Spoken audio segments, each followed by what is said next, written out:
Okay, good evening, everybody. This is the February 5th C4 meeting. Chair Savas, the meeting is yours. Great. Thank you, Jamie. First order of business, Pledge of Allegiance. Where's the flag? Ooh, let us find a flag.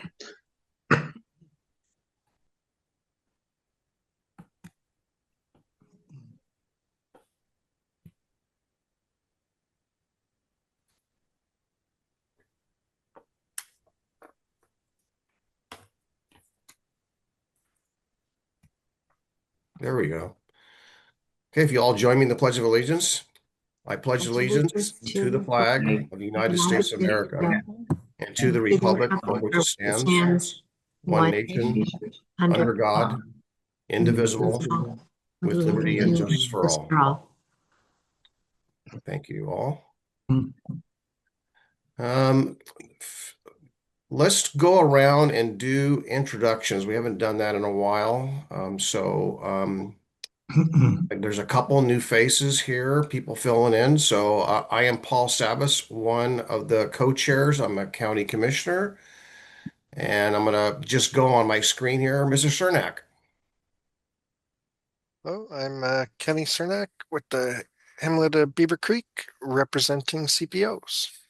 Thank you. Mayor Kaiser, Jack Kaiser, Mayor Malala. Commissioner Helm.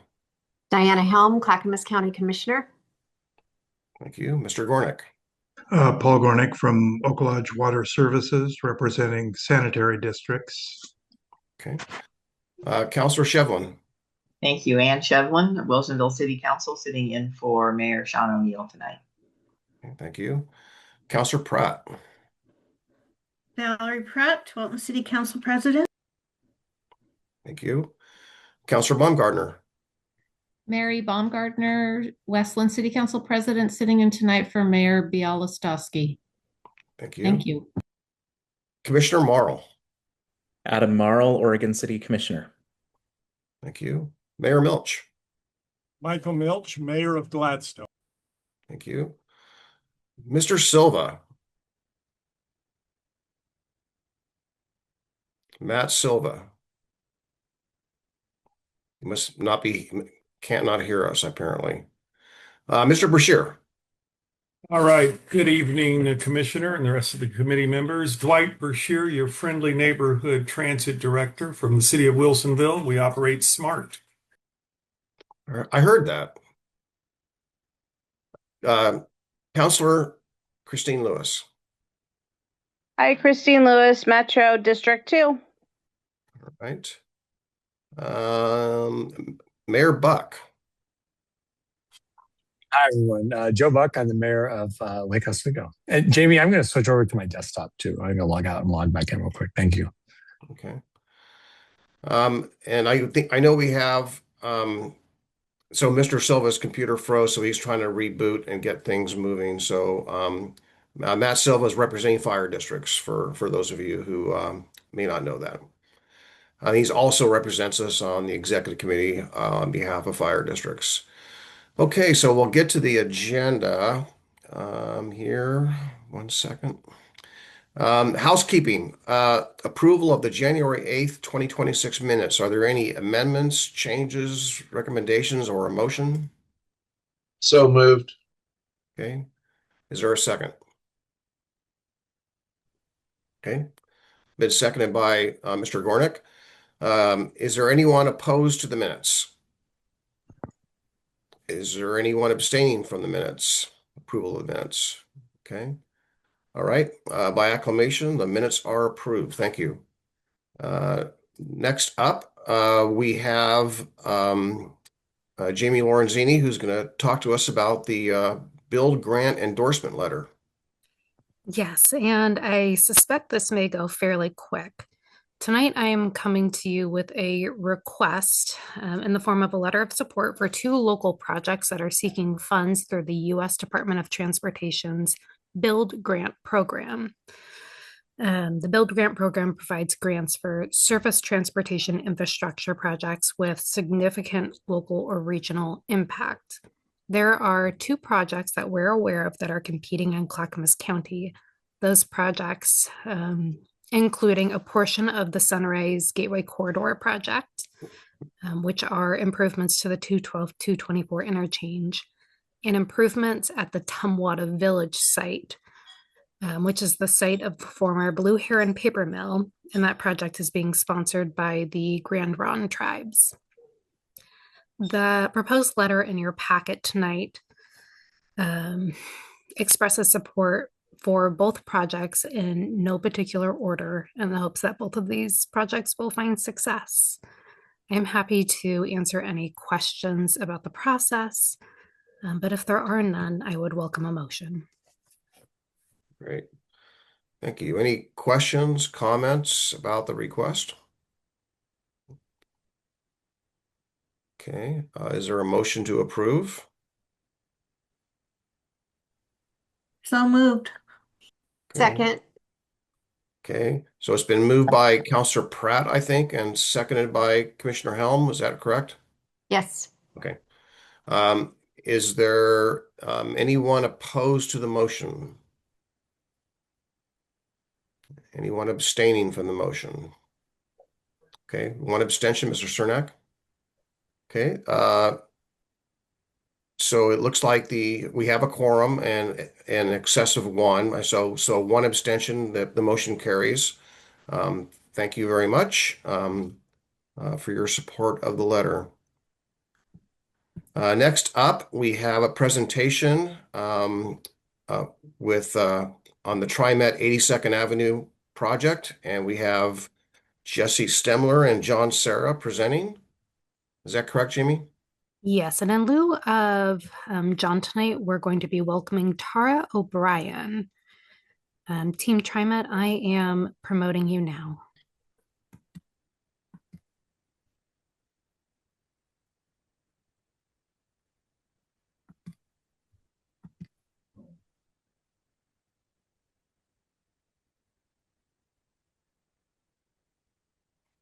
Okay. Hey, Jesse, I've promoted Tara and Shabina, but if you need someone else, give me a holler. I'm also going to promote Jeff Owen. Great. Can you hear me okay? Yes. All right. I'm going to hop into a presentation here in a moment just to give some background and context for the 82nd Avenue Transit Project. But before I do, I'll hand it over to Tara just to help kick us off. Great. Thanks, Jesse. And yes, you've got me tonight. John Sarah was unavailable. Nice to see you all. Tara O'Brien, Government Affairs Program Manager with TriMet. I'm recovering from the flu, so apologies, but happy to have Jesse here to report to you all on where things are at with the 82nd Ave Transit Project. I know we have at least a few Policy and Budget Committee members here with us tonight as well. So thank you all for being here. And I'm just here to support on Q&A if needed. So I'll turn it over to Jesse. Great. Thank you, Tara. As Tara mentioned, my name is Jesse Stemler. I am the interim project director for the 82nd Avenue Transit Project. Haven't had a chance to present to this group before, so thank you for having me. I'm going to go through the presentation and then we'll have some time after for any questions, and happy to go back to any of the information that we share tonight. So I'll share presentation here. And just want to do a check that everyone can see the slide. We can. Great. So as I mentioned, I'll go through today and give a little bit of background about the project, where we are today, talk about some basics just in terms of project scope, schedule, budget, as well as current updates related to the project. So for those of you who need a little refresher, the 82nd Avenue Transit Project will be, for TriMet, the second bus rapid transit line, or as we call it, FX. Our first line was on Division. I was part of that team that helped deliver that project, and we're excited to deliver FX 82nd Avenue.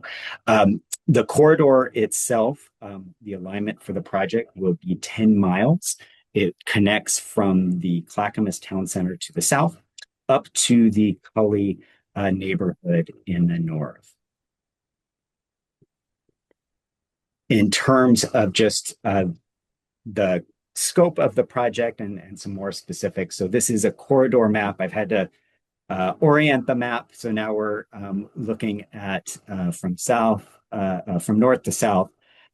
But we have 68 station locations between Clackamas Town Center and that Cully neighborhood. Those stations are located approximately every third of a mile. Pretty typical to what we see in corridors like this for bus rapid transit, also pretty similar to what we had on Division for FX2. 15 of those station platforms are within Clackamas County. And we'll just also mention that this project is also being done in coordination with a lot of safety improvements being done by the City of Portland, including their work to improve crossings, lightings, implement medians, lots of ADA ramps and sidewalks. And the transit project will be doing some of that work as well. Also coordinating with our partners at ODOT, the other roadway jurisdiction. So between Clatsop and Lombard, that is within the City of Portland, that's PBOT roadway. And then in Clackamas County, it's ODOT roadway, just for clarification. But we are working with ODOT also coordinating on safety improvements they're doing, namely ADA curbs, and coordinating that with this project as well. Just in terms of timeline for the project. So though this timeline shows that planning starts in 2022, the actual need and early planning for the project started much earlier than 2022. It was identified in the 2010 High Capacity Transit System Plan, 2018 RTP was included. And so there has long been a need, and this project has been prioritized for a transit investment. But along with the jurisdictional transfer that happened in 2022, where ODOT transferred ownership of 82nd Avenue within the City of Portland limits to PBOT, along with funds for improvements, that planning effort for this project really took off. And so since 2022, there was a multi-year planning effort to really understand the project, understand the extent of the project, and help define what the basic backbone of a project like this would look like. In 2025, January of 2025, an LPA was approved by a steering committee, and that LPA, or locally preferred alternative, what that does is define where the alignment is, what is the mode for transit. So in this case, it would be bus rapid transit or FX line, and where the station locations are for the project. So a lot of that planning work helped to do all of that establishing of all those things. And then that LPA then has been in the process of being adopted by project partners that you see here listed. And will mention that this project is in partnership with TriMet, PBOT, ODOT, Metro, and of course, Clackamas County. So where we are today, we are in 60% design. We are getting closer to that milestone that will be later this spring. We will wrap up design in 2027, and then we move right into construction. So construction's planned for a little over a year from now, and that construction duration will be for little over 2 years, with a planned opening in summer of 2029. Before we talk more about the project itself, wanted to just give a little bit of context and background of Line 72 service today. Line 72 is the bus line that serves 82nd Avenue today between Clackamas Town Center, and it extends out to Swan Island. The Line 72 is TriMet's highest ridership bus line anywhere in our system. And we see the majority of that ridership within the 82nd Avenue corridor between Clackamas Town Center and Lombard. It is a really important line in terms of the transit connections it provides to our MAX lines, to 20 other lines, providing connections both to regional destinations and local destinations. And want to emphasize that the ridership numbers here don't tell the entire story. And really, you get a sense of just how important this line is to the community when you look at the ridership throughout the week. And you see that it's not just high ridership Monday through Friday during those peak times of commuting hours. It is 7 days a week. Actually, during pandemic, it maintained some of the highest ridership anywhere. It had the highest rebounding ridership post-pandemic. And we just know that this Line 72 today is an absolute lifeline for the community, for a community that's in many cases entirely dependent on transit to get to their daily needs. So to get to their doctor's appointments, to get to school on time. This is a really important bus line for many within our region.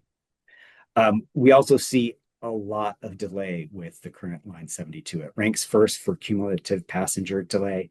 Our buses go really slow in the 82nd Avenue corridor, average of 13 miles in a posted 30-mile-per-hour corridor. So when you think of, again, going back to folks who really rely on this transit to get to those daily needs, to get to their job on time, when you have this kind of delay and that lack of predictability, it really impacts people's lives in a real way. And so the investments we look to make are looking to improve that for our riders and for communities that depend on this service. We also see within the corridor a real need for investment, not just only in the sidewalks and the infrastructure throughout the corridor, but also at the stops themselves. A fraction of our stops have any kind of shelter for folks to wait under. Only just under half have any kind of seating. Many are not in close proximity to crosswalks. We have some level of lighting at a lot of the stops, but it is in no way consistent. And so a real need not only to invest in the transit service and the reliability, but also that infrastructure for those riders who depend on this service. And so the work that we're doing with the city is really leveraging both of those projects to bring the biggest benefit to the community in terms of not only those who depend on the service, but who are also just within the corridor. So looking to really work together to bring the most in the way of pedestrian infrastructure, improve sidewalks, ADA ramps, lighting across the corridor. And so that's the work we've been doing in partnership with PBOT and also ODOT as well. Just another slide to just speak of those investments. This particular image is from Division, but just speaks to the investments we look to make beyond just the transit and that we coordinate with our partners to do so that it's not only improving the transit service and where those people sit and wait, but it's also how they get to those stations. So improving those sidewalk connections, those crossings to make sure that we have safer environment. Really, really important in a high crash corridor where we have a high number of injuries and fatalities. So in terms of the infrastructure and the type of improvements we bring, I use this slide a lot because I think it's one of those slides that I probably don't have to speak too much. The images say it all about these images were taken from Division 1 before we opened the FX service and after we provided those investments. And again, just kind of speaks to that ability to improve the way people get to their destinations and those conditions that we can help improve to bring better transit service and just rider comfort overall. And so these investments, like the image you see on the right, are very similar to the station type platform investments that we'll be bringing throughout the 82nd corridor. So every single stop will have shelters, lighting, amenities, many real-time travel information at every single location. Again, just some numbers just to speak beyond just the transit investment itself and some of the scope that we're looking at to make improvements beyond the transit service and within the corridor. So lots of work on traffic signals, doing number 142, more or less, ADA curb ramps, lighting at station platform areas, accessible wayfinding. We will have near level platforms, which I'll talk a little bit more about in a moment when I talk about the different transit tools, but it's just one of those features that allows individuals to get on and off our buses much more easily and is much more efficient, creates a much more efficient service. And then planned CCTV cameras at our station platforms as well. In terms of the station itself, I'll dig in just for a moment to talk about what are those things that are included here. It is shelters or weather protection at every single location. It is providing seating. It is providing wayfinding and consistent wayfinding for individuals to be able to navigate those station environments, and that signage and wayfinding also is really looking and leaning in towards accessibility and making sure we have intuitive and as easy as possible wayfinding for those who may use canes or may use a mobility device. I mentioned real-time bus arrival information at every location, standardized lighting at every location, raised platforms, and amenities, things like leaning rails, bike racks, trash receptacles, etc. Going to transition now to what we call the transit toolbox, and that's just simply those tools that we use to improve transit and come as part of this FX package. Again, this bus rapid transit service we provide. So one of those tools is transit signal priority, and this is the ability for our buses to talk to the signals, also ability for emergency vehicles to talk with signals and be able to get through intersections much more quickly. So either by shortening reds or prolonging greens for transit service is a big win and an improvement in terms of transit service throughout the corridor. And so we will be doing upgrades at nearly every single signal along the corridor to provide that technology. It's the same technology we had implemented on FX on Division. Some other tools that help just bring that improved travel times and reliability is in-lane stops. So rather than having buses pull over into a pull-out condition where we have then traffic and buses trying to merge back in, we keep those station platforms when we can in lane so that they can stop and let off passengers, pick them up, and move much more quickly. We do a bit of stop balancing, quite a bit of stop balancing in terms of reducing stops where they're not needed. And again, we see a lot of stops on 82nd, and a lot of that is a direct result of the poor infrastructure. No way for folks to get to the next stop. So we've put a lot of stops, some case not much more than a block and a half in some cases. So we're improving that infrastructure, and along with it, we're able to have less stops, but make sure they're at those right locations. We will have high capacity articulated 60-foot buses with 3-door boarding, which really allows those buses to board and alight with much more efficiency. We'll talk more about those buses in a moment. And we don't use queue jumps on this particular project, but we do use near level boarding, which again just helps with that ease of people getting on and off buses.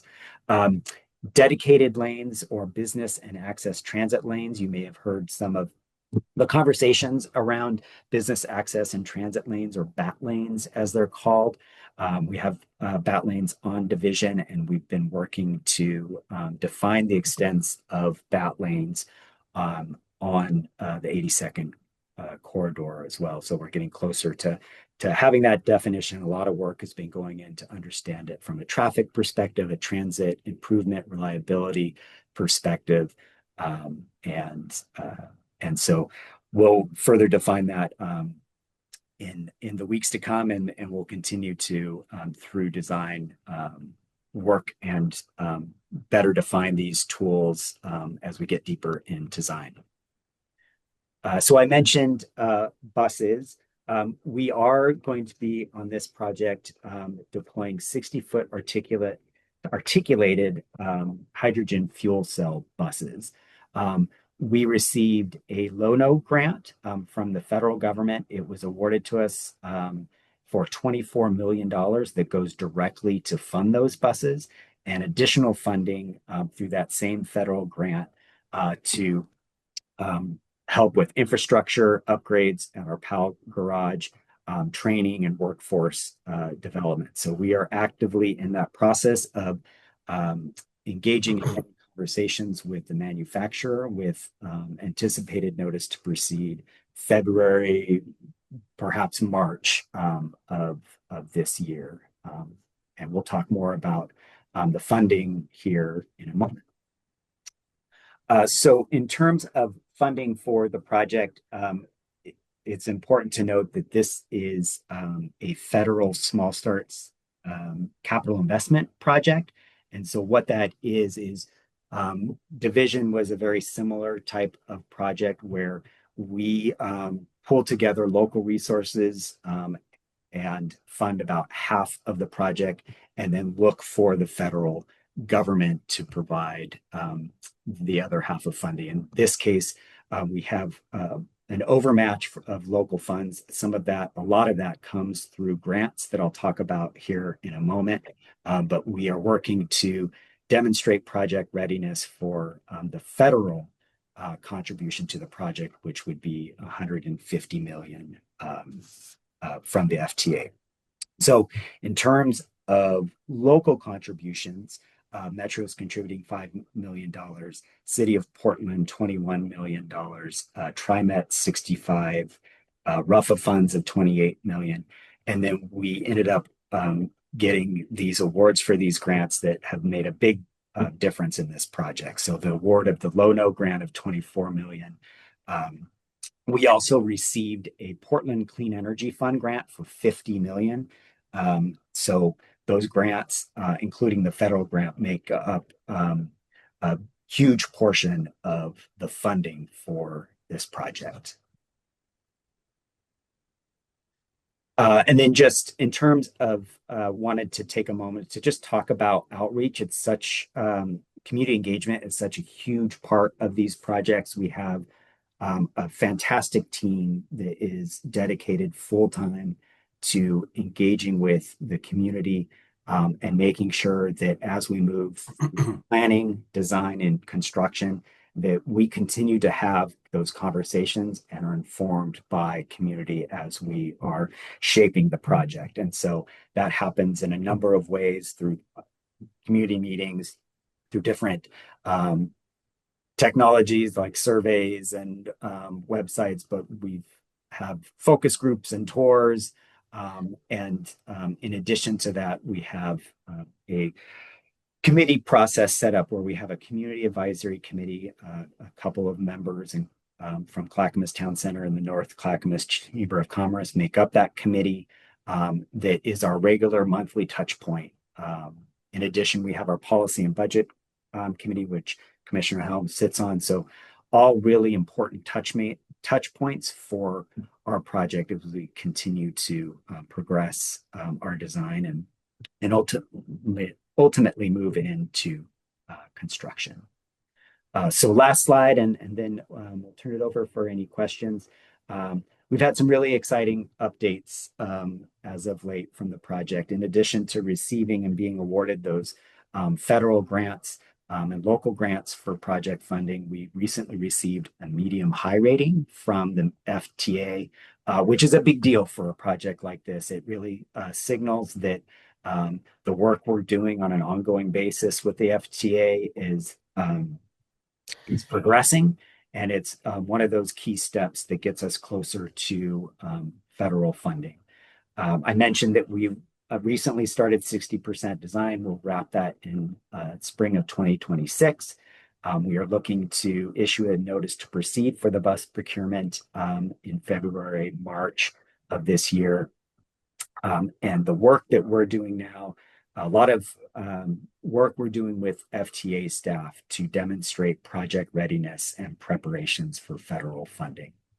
And then we'll mention that at the time of 30% design, we'll have an updated estimate at 60, but at the time of 30% design, we had a project cost that was estimated to be in the range of about 343 million. But it's in this range between 354 million, but we will have an updated cost as we get into 60%. So with that, happy to open up for any questions and any thoughts. Okay, great. I'll take questions now. So Mayor Kaiser, you're first up.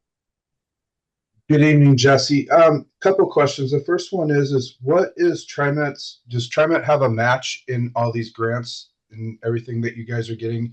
And what are the grants consisting of that you guys have to match with? So we will get the federal grant that we're asking for is just under 150 million. And that's really the big match that we're looking for from the federal government. And so a big part in getting there and getting ready and demonstrating that we're ready for that type of grant and that this project it should be considered is demonstrating that we are progressing on design, that we've demonstrated we have local funding in place that makes up about a half of the overall project budget. So those are some of the key signals that and efforts that we have to do to demonstrate to be able to get that federal funding. And then we'll just note it that the other grants that I mentioned have already been received. So those in the way of the funding for the buses and the $50 million grant from the city of Portland through the PSEF grant has already been funded and received by the project. And I don't know, Tara, please chime in if I miss anything in that explanation. Okay, thank you. I have one more question I wanted to ask. Of the list of people that you had on there giving money or putting money toward the project, including TriMet, almost everybody has budget issues currently. It's all been announced. I'm just curious, is this line actually going to do something that's going to help TriMet to start profiting down the road? Or is this just something that's going to be a trial and error and we'll see what happens later? Yeah, I can speak to the fact that, we know that a transit project like this is long been needed. We also are projecting that we will see ridership growth. We saw that on our division line, and we fully anticipate to have ridership growth as part of this line. And so it is something that we plan to see more riders and that those will contribute to funding. We also see that with project like this, we know that if you just look long term, we know there's going to be added traffic, added congestion, and operating our buses is only going to get tougher, and it's only going to cost us more in terms of sitting in traffic. I mentioned buses 13 miles an hour in a 30-mile corridor being stuck. So being able to put these transit investments just creates more operational efficiency long term. So when we look at the long game, it absolutely makes sense. And Tara, please chime in if you have anything to add to that. You said what I was going to add about operational efficiencies long term. Thanks. Thank you. Mayor Milch. One of the best things about some of the investments in transit we've done in the Portland metro area has been that it sparks some economic development. I know you said that the first FX route was on Division. We see a lot of housing there. We see popular restaurants, popular destinations. And I always think that access to popular destinations is at least important as the mobility part of a transit project. I'm wondering, as you're this far into it at this point, are we seeing this project acting as a catalyst for any kind of economic development, land use changes along this corridor? 82nd Avenue for a while had a reputation as the human trafficking center of Portland region, and I'd like to see it, as a destination for something a lot more positive than that. And I'm wondering if we're going to see those kinds of changes because we're making it easier for people and more reliable for people.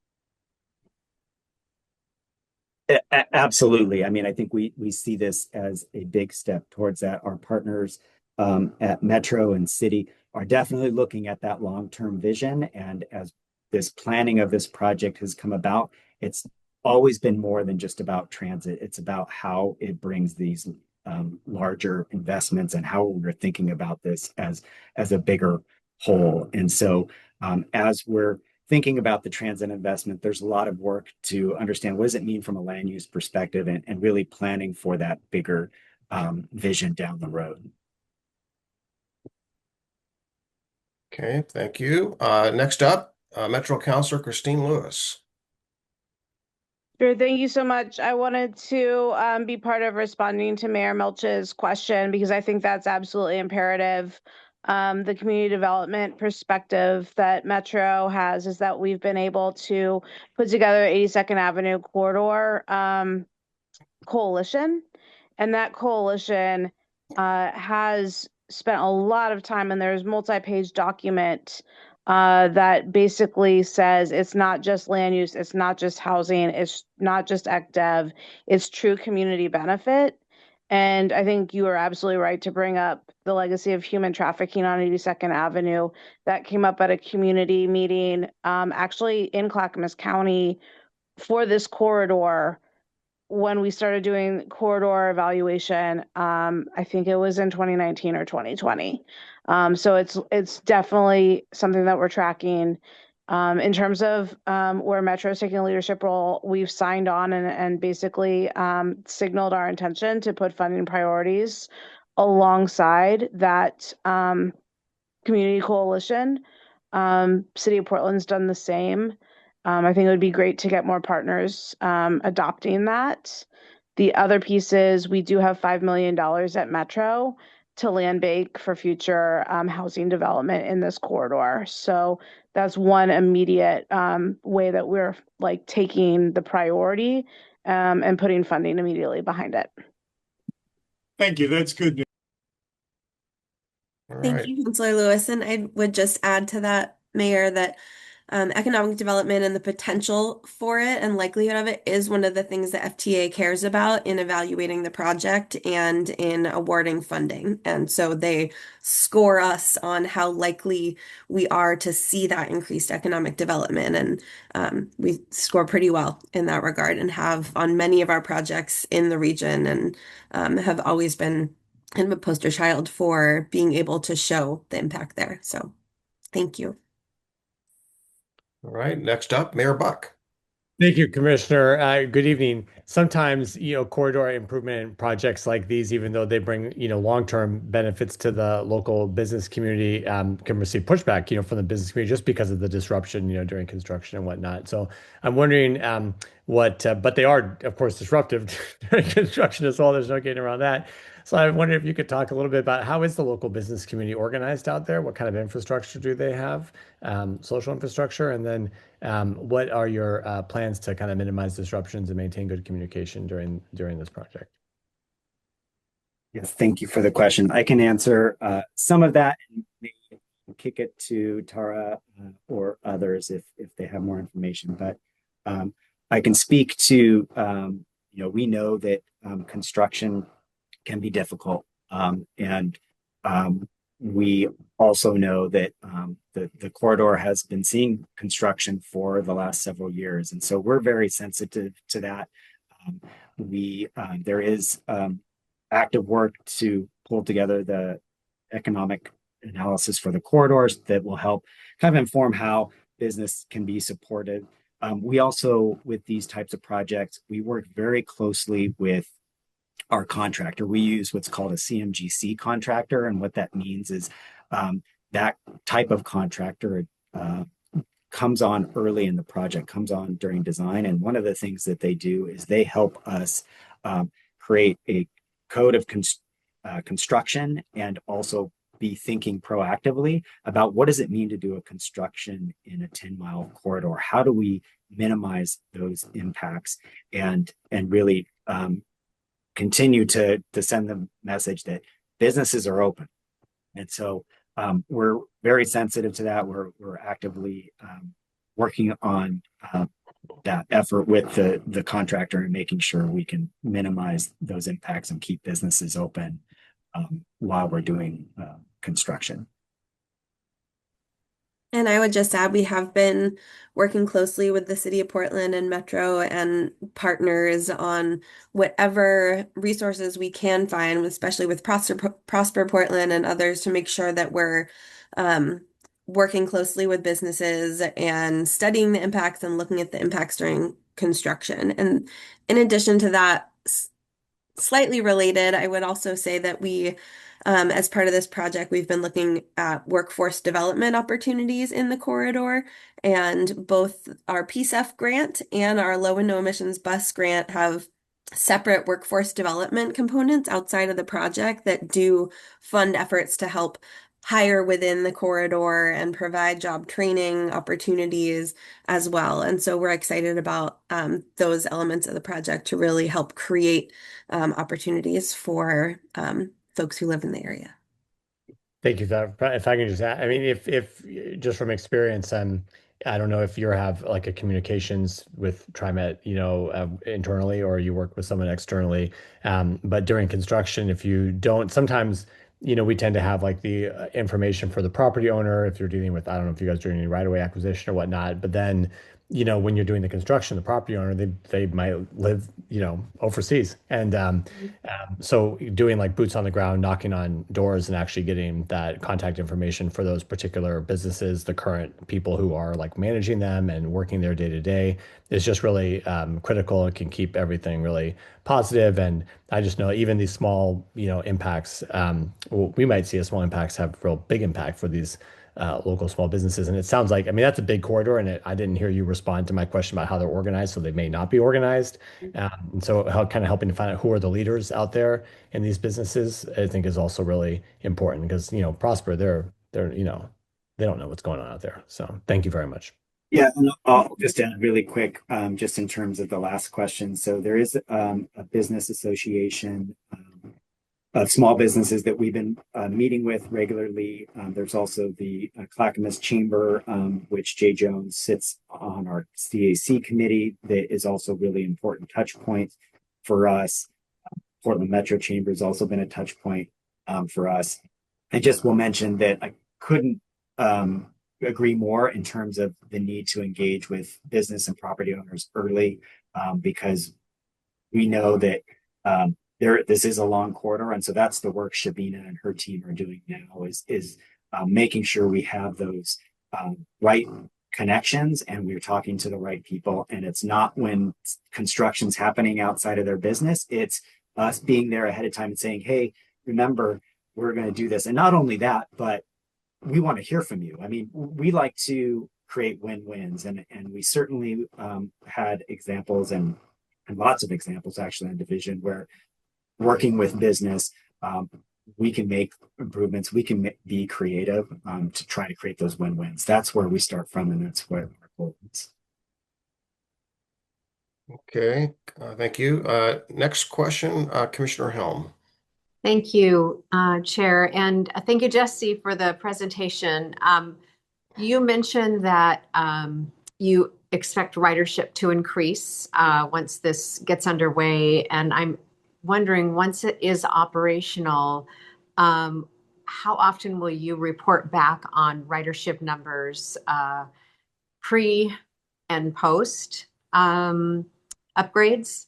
Will it be quarterly? Will it be yearly? I'm just wondering. I'd like to know what those numbers are. I'm sure other people would too. Just Sure. Commissioner Helm, I'll say that we have a regular service report that comes out seasonally, and that's for every single one of our lines. We have reports on how ridership is performing.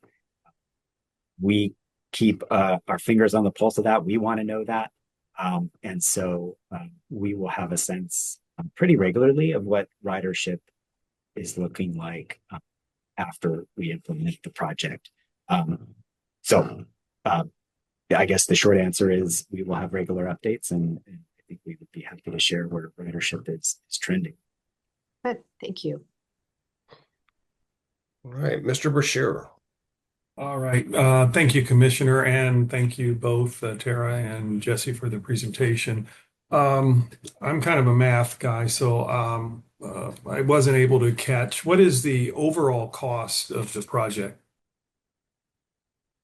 So the current, based on 30%, is 344 million.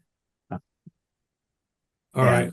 Like I mentioned, working towards a 60% cost estimate, so we'll get updated numbers in the months to come. All right. And is there a contingency built into that? And what is that number? Yeah, so there is, we are required by the FTA to carry a healthy contingency. It is something that they check regularly. It's 30 some percent, I can't remember, it's in the 30s. As we progress through the project, we will draw down the contingency as we get more certainty around the project. But at this point, we carry that 30% contingency per FTA requirements. All right, thank you. My last question, another math question. What is, based on the total estimate overall cost, what is the cost per mile for this particular project versus the division project? And then what, higher, lower, and then what do you think the reason for the difference is? Great question that, unlike you, not a quick math in my head type of guy. So I think that kind of number I'd have to come back to this group with, and we're happy to do that. But couldn't tell you off the top of my head. All right. Thank you. All right. We have a couple minutes left. I maybe this is not really a question, it's probably a comment, but I just wanted to kind of give a little bit of historical perspective about what started out as a jurisdictional transfer for 82nd Avenue. So I have done in my prior life, I've done my business, did a lot of business to business, a lot of travel, have a lot of businesses that I did business with on 82nd Avenue and throughout the region, but particularly at 82nd Avenue in this conversation here. So when knowing it's a dangerous road, knowing it's narrow, knowing I think it was anticipated that there needed to be a right-of-way acquisition in order to make the road wider and safer for wider sidewalks and all those amenities and better turnouts for bus. I think that was the part that, helped sell me on the jurisdictional transfer. And it's also in his prior life, or is, Highway 213, if you will, is a state highway. And it has a freight element to it that is in heavy use today, frankly. It always has been. And there's a lot of businesses on there, large trucks, and one of the businesses that I do business with moves a lot of large trucks through there. And I've also heard from some of the retailers, food establishments and others that move trucks through there. And I am hearing concerns about that. What's being compromised here is the ability to move freight through that corridor. Today, I don't think anyone expected that we would expand any lanes and add more lanes. But I don't think anyone expected the opposite, where we would essentially remove a travel lane, which is under this bat lane concept. So I just asked the question, who is, ODOT would normally take a strong advocacy role on an arterial or a highway that they own to at least stand up for the federal requirements and state requirements for a freight corridor. My question is, once that transfer happens and TriMet is no longer, the owner of the road, who's gonna be that freight authority? Who's gonna represent freight through that corridor? I know that there is a freight committee. The ownership of the roadways will ultimately be ODOT in the southern portion of the corridor and PBOT in the northern section. So can't speak from a roadway authority perspective, but I assume that they will all play strong roles and continue to play strong roles in that effort and that coordination with freight. Yeah. I participated on this work group for a little while, and at the very tail end, again, I'll just use my words, not a criticism, it's just an observation. It just felt like I was being we were blindsided with this bat lane thing. It just came really late. We approved the alignment, and after we approved the alignment, the words came out of maybe the potential of a bat lane, which would eliminate a lane each way. So my question is, has that decision been made, or is that still in consideration? Decision has not been made. We have been doing lots of work over the last couple of years to do the work with partners and community to put out different configurations and get feedback on those configurations. It has always been part of the toolbox, like it was on division, and it took efforts to do the design, do the analysis, do the engagement, and work with partners to kind of ultimately understand what that lane extents could look like on the corridor. And so we've been doing that work in support of the Policy and Budget Committee, and ultimately TriMet's General Manager DeSue will take some feedback and recommendations, and will provide direction on the extent of bat lanes based on the work done. Okay. And I got about a minute left. Just one other thing I wanted to say about this. Again, I know the corridor really well, and I do know that not only myself and in my prior life as a business owner and my people that are moving, trying to get up and down the corridor from north to south, from Portland to Clackamas. When I-205 backs up, people will spill onto 82nd Avenue and use that, and often find that sometimes it's actually faster to take 82nd Avenue all the way up towards the airport than it is to take the freeway. So that spillage is occurring, not dissimilar than I-5 and Martin Luther King Grand Avenue. I mean, it's faster to take 99E all the way from Clackamas all the way up to Columbia than it is to use the freeway at a busy parts of the day. So I'm just concerned that we're going to compromise the ability to move freight and people, and spillage equals cars and trucks going through neighborhoods trying to take the fastest route or to avoid bumper to bumper traffic. We have that on I-205. I am just concerned that you have a high performing 72 line, the highest performing line as long as I can remember. It's working really well. And the improvements of the bus stops and everything you prescribe will increase times, right?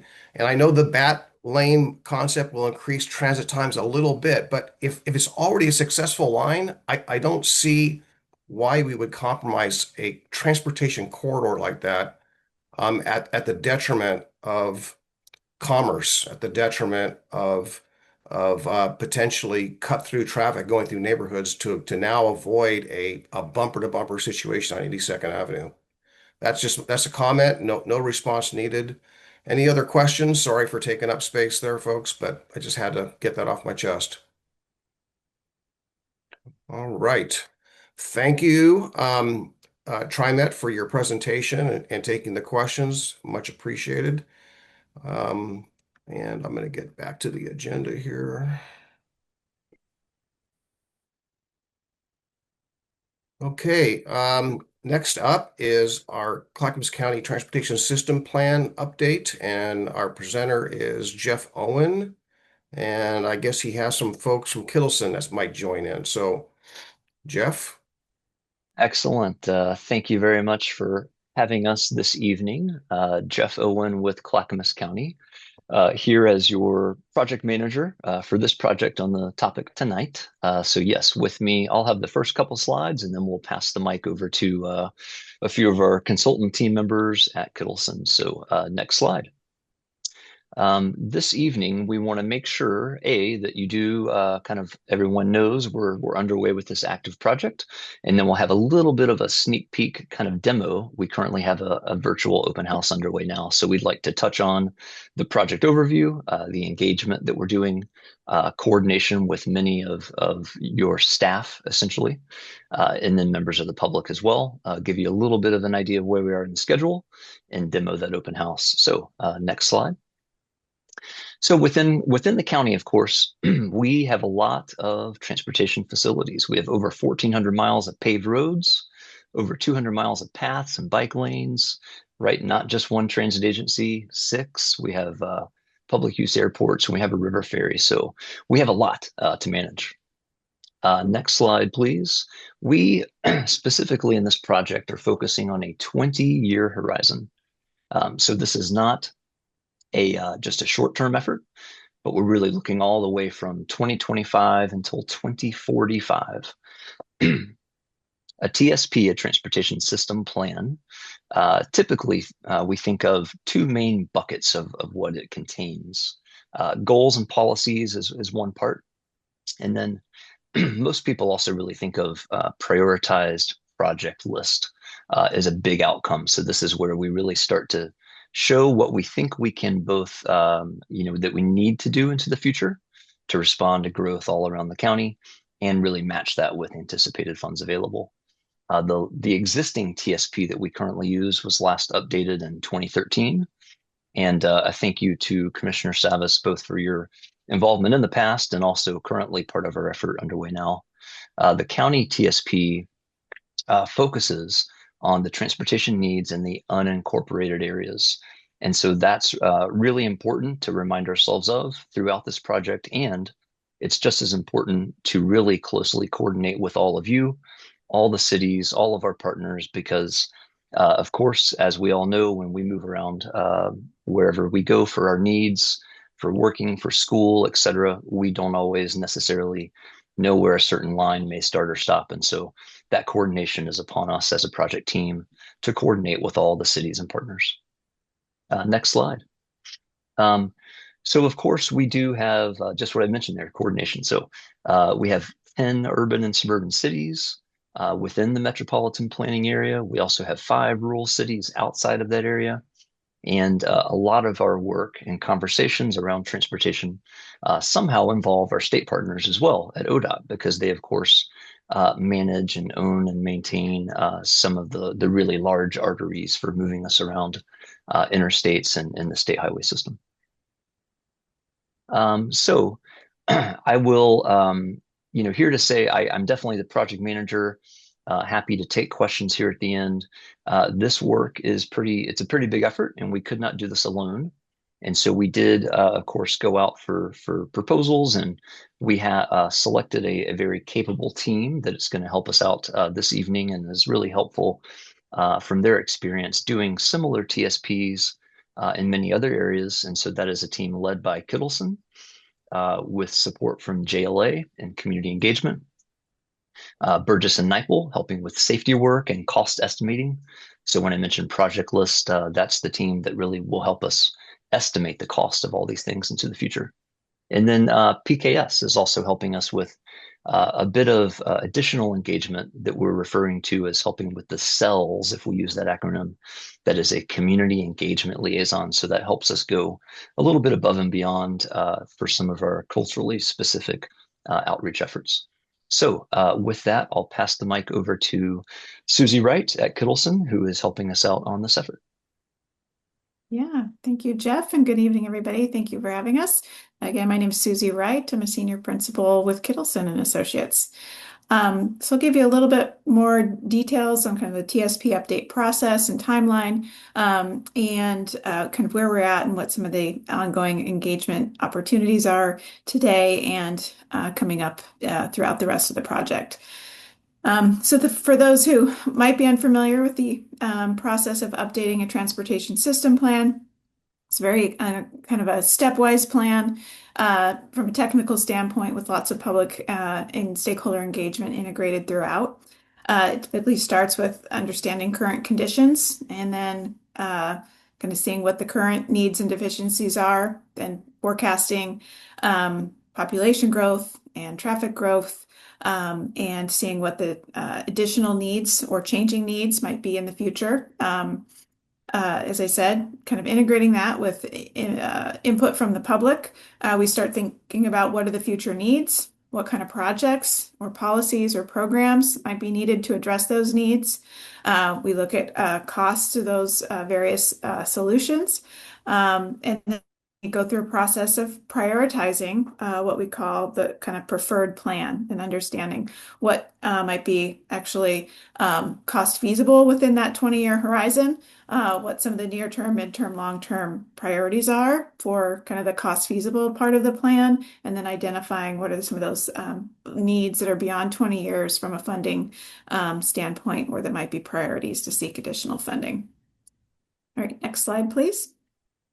So we are kind of really probably about in the first third of the project. We kicked off this summer with a lot of background work, a lot of revisiting policies and understanding the changing nature of state policies and guidance, changes from a metro standpoint, changes within the county and other plans they've done since the 2013 TSP was updated. So really laying the foundation and preparing updated existing conditions and starting into that future conditions forecast. We're in the middle of our first major round of public engagement. We, of course, have a technical advisory committee and a public advisory committee. And then we've got kind of three major that we meet with at multiple stages of the project. And we've got three major rounds of outreach planned. As I mentioned, we're kind of in the midst of one. GSA stands for geographic subareas. And so we have been doing a series of workshops in 6 different geographic subareas to help kind of promote, engage with people directly, give them an opportunity to chat with us one-on-one, but also we're in a group setting like this, but also kind of introduce them to the virtual open house, the online open house, and use those geographic subarea meetings to help also introduce the tool or the virtual open house to them and help them promote participation in the virtual open house in their communities. So kind of moving forward from this open house that's going on right now, really giving us feedback on vision and goals and policies, or sorry, vision and goals, but also kind of the assessment of existing conditions and hearing from them what they see as key needs. We're going to be moving forward into finalizing those kind of the full summary of future needs, starting to identify ways to address those. Our second round of outreach this early summer will be trying to get input from the public on kind of priorities for those needs and projects. And then with that final round coming in early 2027, where we'll come back kind of with the draft plan, they'll get to kind of weigh in on that final prioritization and the final plan. So we're hoping to be largely concluded by the end of this year with that final round of engagement and adoption happening early in 2027. Next slide, please. So this, I've kind of talked about kind of much of this, but slightly different overview of all the engagement for the project. As I mentioned, we've got a technical advisory committee and a public advisory committee, geographic sub-area meetings supplemented with online information and surveys, and in-person community workshops. We will also be doing focused, kind of tailored outreach, trying to hit specific underrepresented communities, while also trying to have some broader engagement and making sure that we're going to where the people are at attending events. And those will really be geared towards, those three milestones of trying to gather input from the community and also help promote the online opportunities to engage. Next slide, please. So public engagement is really kind of foundational to this TSP update. We'll be sharing that engagement and what we hear at every step of the project with all of our advisory committees, so that they can be informed about what the public is saying. They can use that to help formulate their direction or comments to us in the project management team. Ultimately, the project management team is trying to kind of synthesize all that to bring recommendations to the Planning Commission and Board of County Commissioners. They are the groups that recommend and ultimately adopt the plan. And they, of course, also have direct public engagement and feedback coming to them. Next slide, please. So just to give you an overview of those geographic sub areas I mentioned, there are a total of 6. Obviously the county is so large, and some of these geographic sub areas are still quite large, but they are kind of building from a structure that was established in the 2013 TSP as well. So these are the groups that when we're trying to kind of advertise for in-person meetings and to hear provide that opportunity, to talk to us about more locally what's going on. So we've got the Greater McLaughlin area, Clackamas Regional Center West, Clackamas Regional Center East, East County, Southwest County, and Northwest County. And just building on what Jeff noted, we do end up having a lot of people attend who are residents of the cities. However, and we want to hear their input as well. But we just try to be very clear, like this county's TSP is not planning within the cities. We're really trying to make sure that the county's plan is integrated with the cities. So when we hit that city-county line, we've got, we're in alignment, in particular on needs and priorities. But we're really focusing on the plan that will be developed and adopted will be just focused on the area of the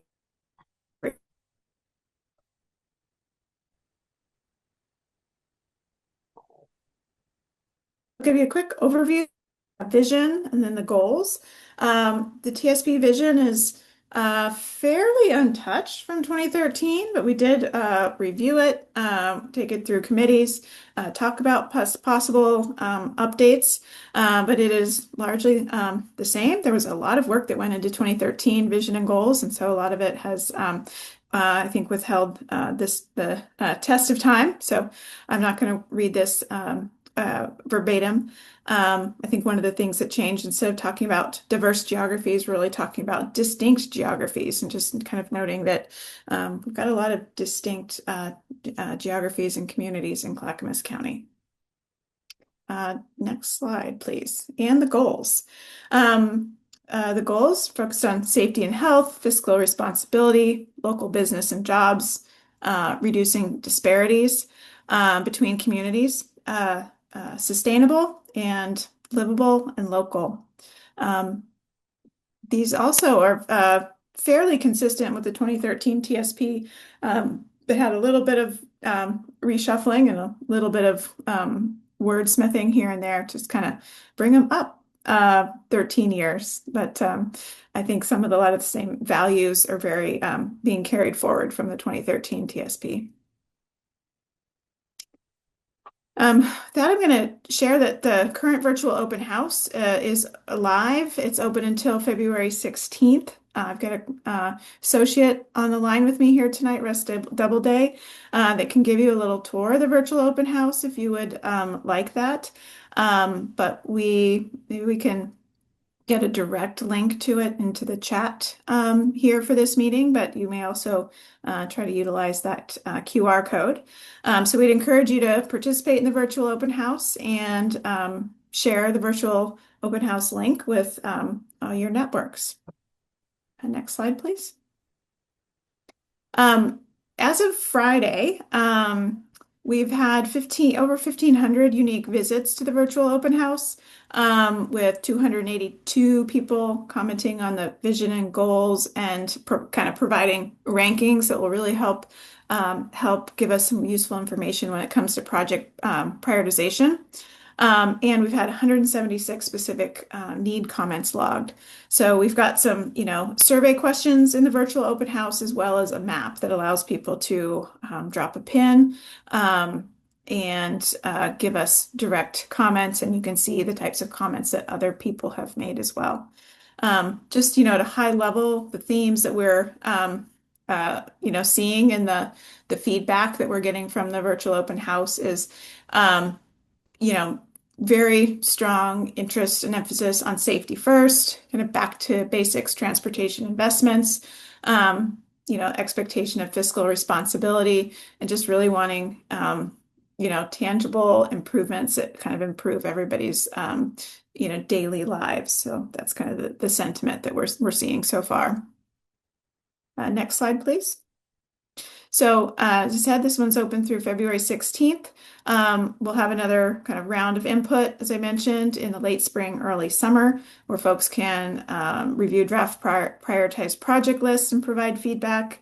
And then in December, kind of reviewing the full draft TSP and recommendations. Next slide, please. And with that, I think that concludes our presentation, and we're here for questions and answers, and also happy to do a demonstration of the virtual open house if folks would like it. Thank you. Thank you, Susie. Definitely appreciate that. Yeah. So how about we'll pause here and if you take down the screen share, we'll take any questions. And if you like a little 30-second demo, happy to do that. Okay, great. Mayor Milch.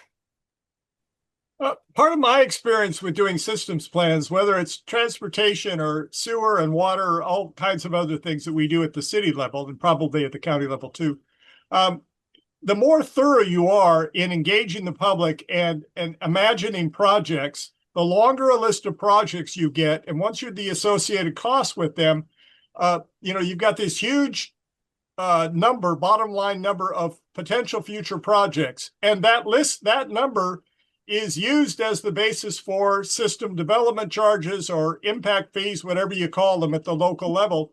And at some point, it becomes sort of counter productive in terms of motivating the kinds of growth that you might want in your community because the SDCs are so high. Do we see any kind of a modification of that system, a way that we balance out the need for improved infrastructure with not having such a negative impact on the motivation of developers to give us the kinds of housing and other development that we need in our communities? That's a really great point, Mayor Milch. And, we are still early. And so we're not yet, quite thinking of things like SDCs. But what I will say to your point, exactly as we initially thought, oh, maybe we'll have 300 or so, 400 projects. We're already looking at that number, potentially increasing as we do get feedback. So we will have to be very honest with ourselves about that. We're also undertaking a financial forecast into the future. We want to be realistic about what we think we can afford with anticipated revenues. So that doesn't quite speak as much directly to your mention of fees and SDCs. And I don't think at this time we necessarily plan to touch that, but we've built in some assumptions that carry forward into the future. So we'll take note of your comment there and make sure that we take that in consideration, but we haven't quite gotten that far just yet. Mm-hmm. Okay. Next up, Commissioner Marl. Thank you, Chair Sabbas. So something we don't talk about very often is the extent to which city residents subsidize services for unincorporated residents. And so, recognizing the fact that this TSP is for facilities in unincorporated areas of the county, the next best thing, despite the fact that there are plenty of county facilities within city limits in Clackamas County, recognizing that the next best thing that we can hope for is maybe some city involvement. I appreciate it on the fact that on that slide there was something about how coordination is key, but after that I only saw an acknowledgement that cities do in fact exist in Clackamas County, but I didn't feel like I heard much about what the actual involvement and coordination specifically with the cities will look like. I heard a lot about the committees, the technical advisory, and the public engagement side of things, but I was hoping to hear some more about what the city specific involvement will look like. That's a great one. Excellent point. Thank you for that. Yes, there are, I think, several different ways that we do coordinate with the cities at all levels, from decision makers down to staff. So we are in the middle of much of that. So most all cities have a rep on our TAC, our technical group. And then we also are here tonight and can continue this conversation. I know we're close to our time to make sure that we do get the level of involvement from C4 and elected leaders that's needed. We definitely want to make sure that that's a thorough exercise, of course, and bring you along through the entire project. We know there's a lot of nuance there. It's not so cut and dry. So I think your point's well taken that continues. Great. And last but not least, Mayor Buck. Thanks, Commissioner. I'll be real quick. I was with Mayor Beatty of Milwaukee earlier today, and we were talking about a specific project. I just want to ask about if it still remains on the TSP, and that's the Oak Grove to Lake Oswego pedestrian bridge. Is that thing still swimming around in there? I think, not having the list of 400, 500, 600 in front of me, I think the answer basically is we start with a yes, and that, yes, the existing project list from 2013 is carried over as kind of a base, and we're just in that phase now of making adjustments. So for Commissioner Savas's kind of credit at a previous pack, I think we had a little bit of a discussion of do we remove things yet? And we're just about to enter that territory of just making sure that we do mesh up all of the different realities that have happened in planning and funding since 2013. So we're undertaking that just in front of us. And you would engage with the jurisdictions before removing. Oh, absolutely, yeah. Everything would be a conversation and would be a entered into a spreadsheet with all of your teams, et cetera. Yeah, we're not going to remove something and not talk about it. That's great. Thank you. Yeah, thanks for asking that question, Mayor Buck. And I think I want to just kind of give you what I remember is how it was left. And after the pushback from citizens on both sides of the river in both our communities, and partly because the project changed from a bike ped bridge to a bus bridge, which exacerbated things. And in hindsight, we should never do that again. But I did talk to our staff, and I also talked to the mayor of Oregon City, and I talked to the mayor of West Linn at the time, the former mayor, and the former mayor of Gladstone, and I got the two to talk, and they said that they would be interested. That being the former mayor of West Linn, and the former mayor of Gladstone. Is what if we move the bridge? Would they like to look at a study that would examine, a Willamette River crossing? So, that doesn't obligate any of the mayors currently or any of the city councils, but maybe there's a discussion about maybe where the best place is, that the councils of the cities would be willing or not to host a conversation or be part of a conversation that does that. I would love for it to be a bike ped bridge in Oak Grove because I live in Oak Grove. But there again, I think it's important to have a crossing in case of emergencies. And why would you need to drive all the way down to either the Selwood Bridge or the Abernathy Bridge when you could walk across the river and you can be in Lake Oswego in 15 minutes walking. So. Last hand, Councilor Lewis. Yeah, well, we're talking bike ped bridges and potential additional locations. Can't help but bring up, I was part of yes, the Aglo, but I was also part of the work that's been done on options between Oregon City and Westland. So I do think potentially having bike ped access across the Willamette River is its own little theme. And at some point that will be like a phasing question, but it may not be that we want to pick one, and it may be that we want to envision a future with multiple emergency opportunities for bike ped across the Willamette River. You know, you've got at least 3 crossings across highways in North and Northeast Portland that are bike ped only. I think it's not duplicitous, and we could definitely make a case for it. So just a note that it's not it's a theme that's not already going to be embedded in the document, and it might be worth us coordinating because it will require a lot of coordination between cities. Yeah. Thank you for that. The conversation will continue. Okay, that brings us to the end of this presentation. Jeff, thank you. Staff from Kittleson, thank you for your presentation. And now it brings us to the infamous Trent Wilson, I believe, for a legislative update. Hi there. Happy evening. Happy first week of state legislative session. Short session, super fun, very fast. I'm sure you're all getting emails and scary questions about various bills that do different things to our local jurisdictions, and also similarly emails about the same bills that are going to espouse the great things for your jurisdictions, and you have to choose which ones you like and don't like. What I would like to sort of say just holistically about the session so far is number one, the Capitol building is basically fully open again. And so if you haven't been there in the last couple of years, or if you had been there the last couple of years and it's been fully under construction, it's been a very different sort of atmosphere. But it's very cool now to go back in there if you haven't been in there a while, see the rotunda, see all the rooms that have been renovated. The basement's really redone. Some of the new hearing rooms are very cool. Kind of looks like the UN down there. It's so new and fresh. Meanwhile, the other, bless their heart, the other hearing rooms are still up there and look a little dated now, even though they've just been part of the building for a long time. And I wonder if they're going to get a refresh too. But it's a very different atmosphere. And I think because everything's more open, there's a lot more people in the building, and the testimonies and the hearings are very full this year compared to years past, and I don't really know what's different except for like the building's a little more open. So very fun to sort of see a lot of folks in there, but it is very busy.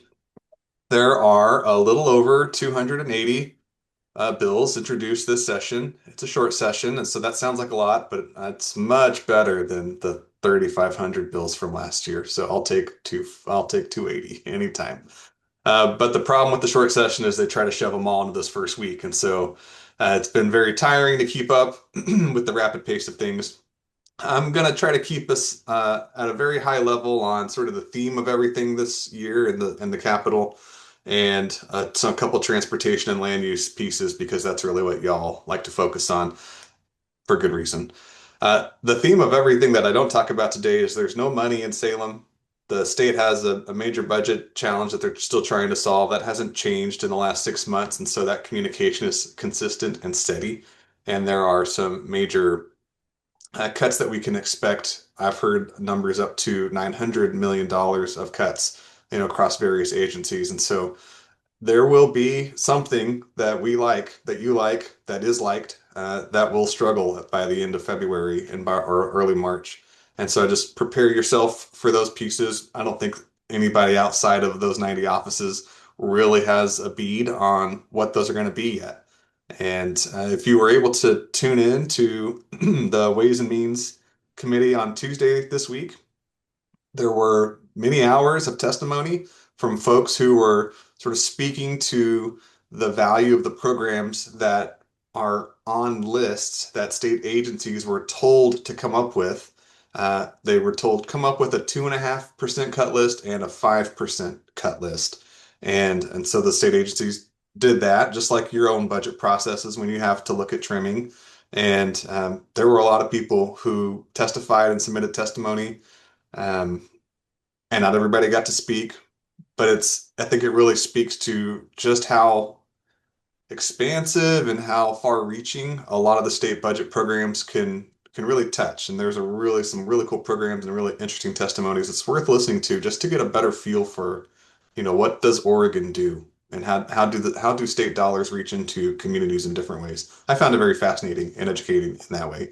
And so, despite there being no money out there, I found that to be like very rewarding element of like, oh, there's some really cool things, and where this isn't Wallowa, but like one of my favorite things was a county commissioner from Wallowa came out to speak about a school program. So she drove all the way over from the other side of Oregon, had like 90 seconds to talk about a school program because they have a student who's in the national office for that school program in high school. And that's a state funded program that school has. And so just again, would never have guessed. And so you're thinking, oh, we have a national presence through this program. Anyway, that's not what we're talking about tonight. But just again, Oregon's cool. And I'd like to talk more about the positive things of Oregon because it's hard to think about it with the budget reductions too. Transportation, our favorite thing here in Oregon and Clackamas County as well. I'm going to talk about this at a high level from the 3 R's that the governor's been talking about because I think that's a pretty consistent way to talk about transportation pieces. And so, since the beginning of January, we've really been in this theme of redirect, repeal, and I'm now starting to call that reschedule, and then rebuild. So I'm going to talk about redirect first, and what the state's job right now is to try to find $292 million. That's ODOT's budget gap to be consistent for the next year and some change. A lot of money for a state agency that we all partner with in different ways, and so we want to see them thrive in many ways, but we also have to all thrive as well. It seems as though that redirect is going to come from 2017, so programs from House Bill 2017. How can some of those dollars be put back into ODOT's budget? And so some of those programs may be trimmed, taken away. They might not be able to find all $292 million. And so we don't know yet what that's going to look like. We think there's going to be a hearing on Tuesday next week at the Ways and Means Committee, specifically the Subcommittee for Transportation, Economic, and Development, TED. So we'll see what happens on Tuesday for more of an update, but that's something to watch because that might be when it's revealed to the public, what is on the table for changes there. And I'll say, maybe in an encouraging way, we had heard for a long time that 50-30-20 was on the table as a way to try to fill ODOT's budget gap, but that has become really closed down over the last week.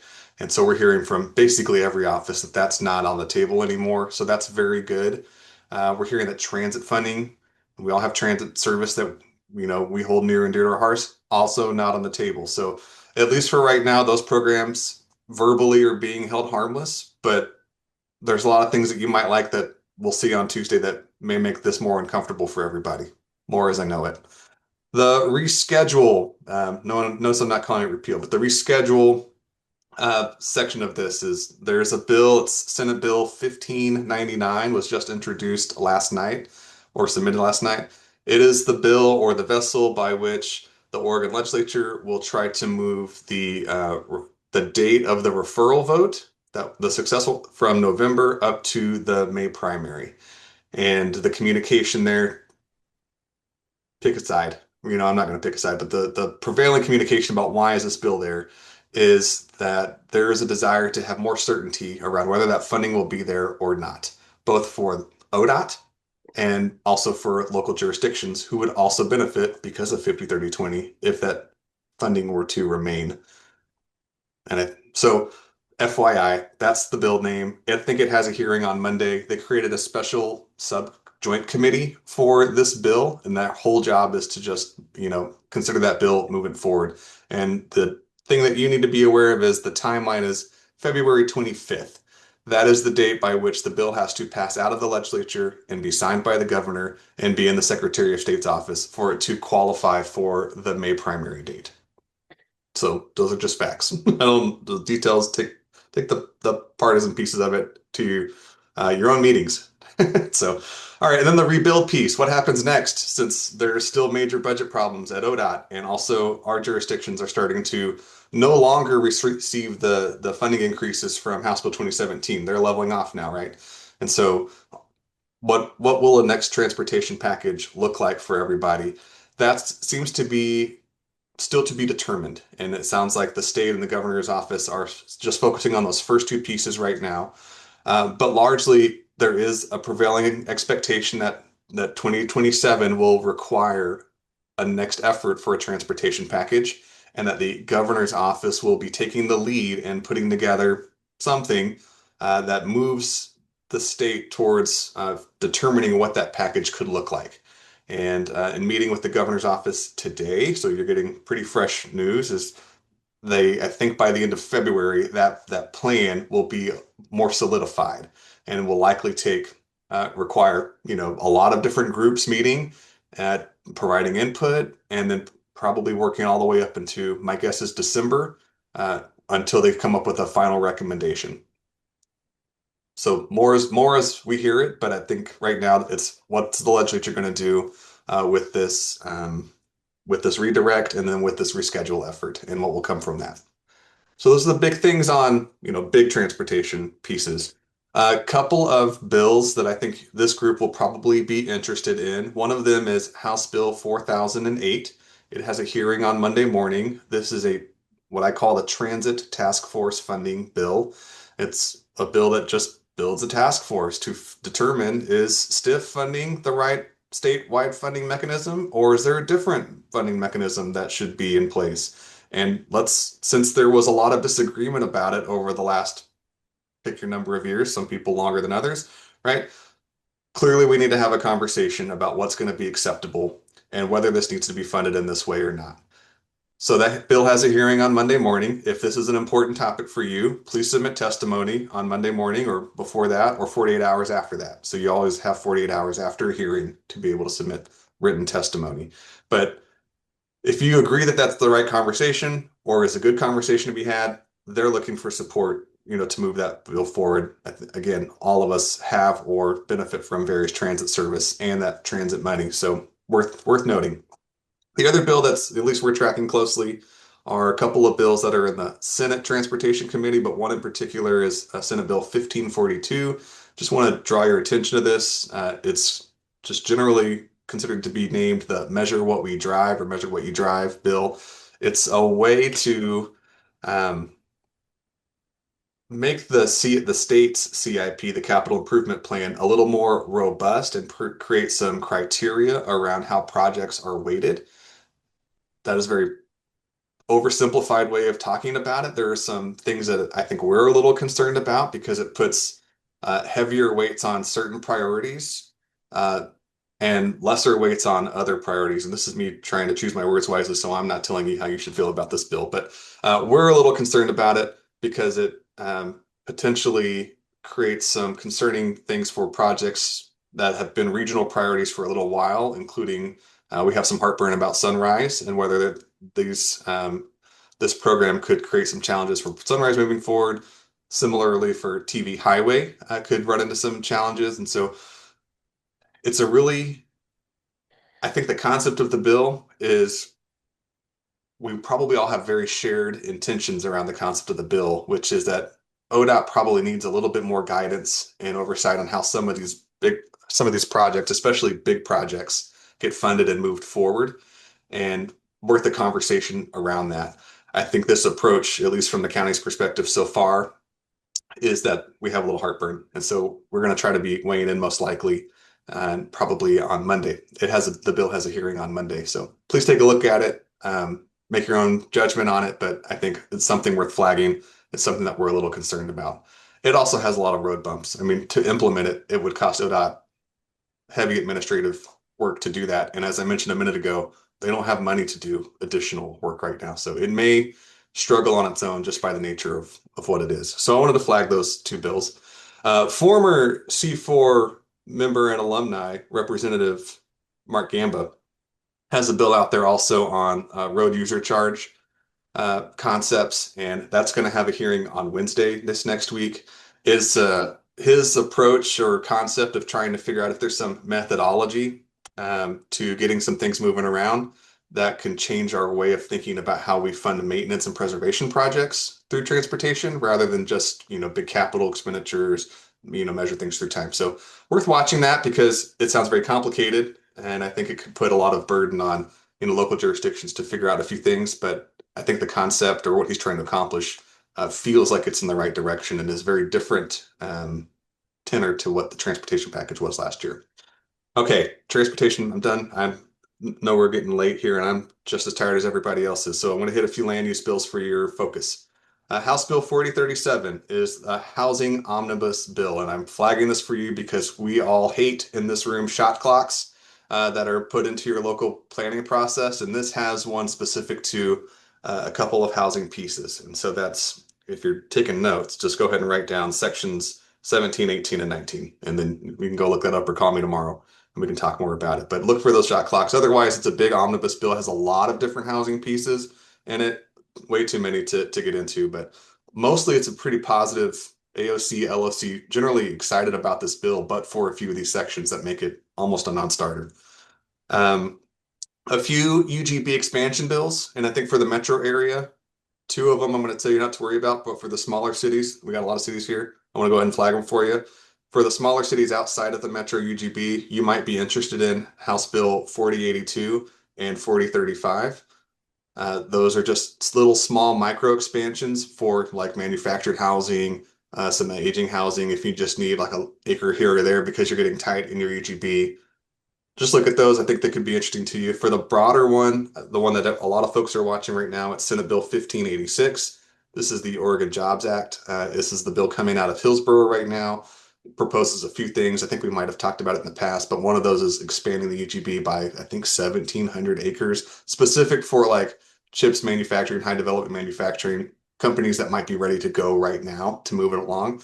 Um, the bill's had a hearing. It's got some struggles in it too.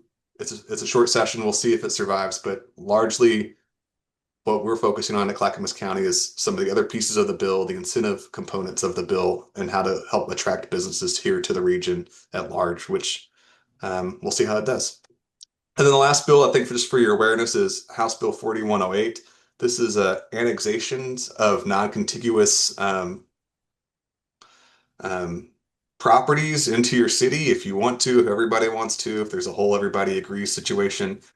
This is really something that's come out of Eugene, and it was supposed to be like a Lane County specific idea. It's now a statewide potential bill. So, we all get to share in everybody's concepts. But take a look at it if you're really into annexations and you really like to roll up your sleeves on those types of things. It's interesting, but I think it's going to run into some trouble. Just my opinion. But it could move. So just keep an eye on it. That's the very quick version. If that felt like it was not enough, welcome to the short session, and I'm available to take a call tomorrow or answer any questions if you want to stay late. Yeah, and to think 16 years ago, I was being schooled by state legislators, including Brian Clem, that commissioner, we don't do land use here in Salem. Well, that was 16 years ago. Thank you, Trent, for your update, and we'll move on to JPAC updates. Mayor Buck. Thank you, Commissioner. So at the last JPAC, I guess one of the big things we did was get update on the Rose Quarter project. They have a new team, new project director, Monica Blanchard. This in December, this project went to the OTC because, as we know, the big grant that was going to fund the cover that got, so now it's like, well, how are we going to pay for this project? They're doing the first phase of the first phase, phase 1A, and right now under, and then, but the rest of it is funded. So they went to OTC to say, hey, what do we want to do with this entire, the entire vision for this project? And so despite the significant funding gap, which could be over $1 billion, the commission did not cancel or pull the plug on the project. They voted to proceed with kind of the next phase rather than defunding it or kind of reallocating the money. So there's around, I think, 167 million available for the project. So the OTC has directed ODOT to work with partners, including Portland Metro, other groups, to determine how to best use the funds to chart future phases of the project. It's definitely like discussion about uncertainty. At the JPAC meeting, the project team made it clear they are committed to the cap. So they said that many times. but there's no money, but they are committed. They're committed to it. But they are acknowledging the severity of the financing challenges and reaffirming their commitment to keeping that project alive. We also went over just general schedule, work plan, for the year, it was the January meeting. And ODOT also talked briefly, kind of introduced us to this capital investment plan that they're putting together.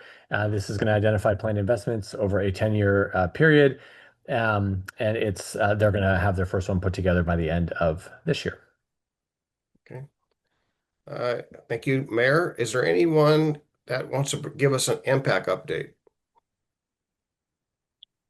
I can give an update, Okay. Commissioner.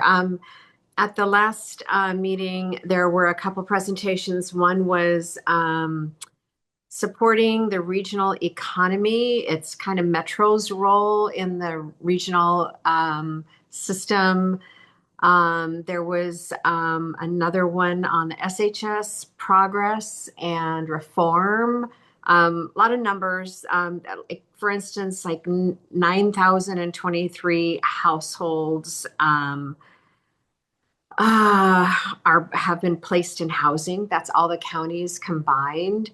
19,135 homelessness preventions and 2,499 shelter units were created and sustained. So there was a lot of numbers involved, and just for time's sake here, they talked a little bit about the Jobs Act.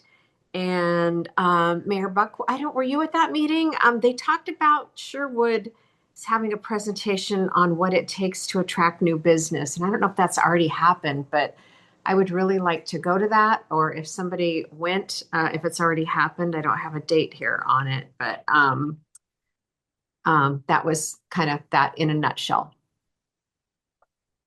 Okay. Thank you, Commissioner, for the update. To build briefly and give you the R1 Act update, Mayor Buck talked a little bit about the presentation at JPAC from ODOT regard to the capital plan, the change going from a 10-year capital plan.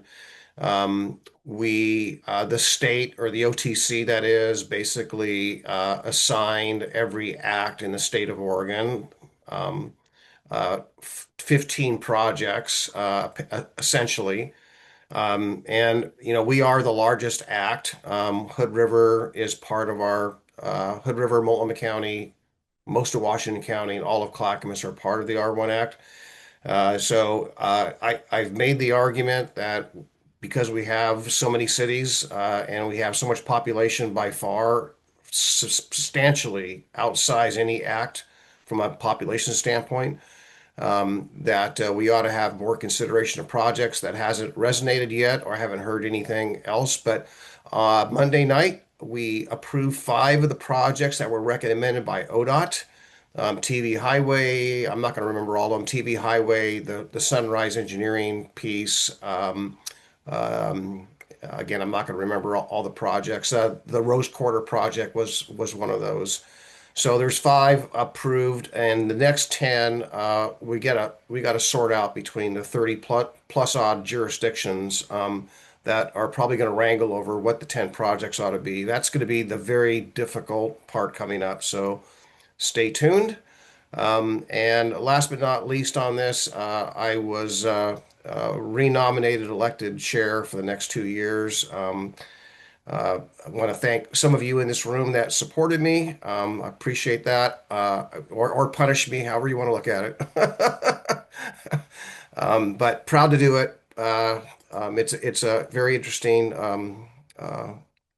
group, a very diverse group of people. We do a lot of good stuff there. Next up, Jamie, you want to speak about March meeting logistics? Yeah, I'm going to touch on March logistics as well as some retreat logistics. Our next meeting is going to be in person at the Molalla Police Station, which is incredibly exciting. Thank you, Mayor Kaiser, for hosting us. The March meeting is C4's annual kickoff meeting. It's a little bit further for most people, so we will be providing dinner because it is the annual kickoff. Dinner will be served at 6:15 p.m. Please make sure to write that down. It'll also be in our meeting information, as well as on the agenda packet for tonight. With regard to the C4 retreat, I'm pleased to share that we have completed contracting. The dates for the retreat this year will be June 5th and 6th, which was C4's preferred date. After this meeting, I am going to be sending out calendar holds to save the dates for you all. You'll also see a meeting cancellation for the normal C4 meeting on June 4, given its proximity to our event. And then in the interest of time, Chair Savas, I can jump down to the Connect Oregon item. Yes, please. Okay. ODOT Connect Oregon apps are due March 27. There's $75 million on the table for rail, marine, and aviation projects through competitive grants and matching funds. Please consider applying and bringing that money home to Clackamas County. Great.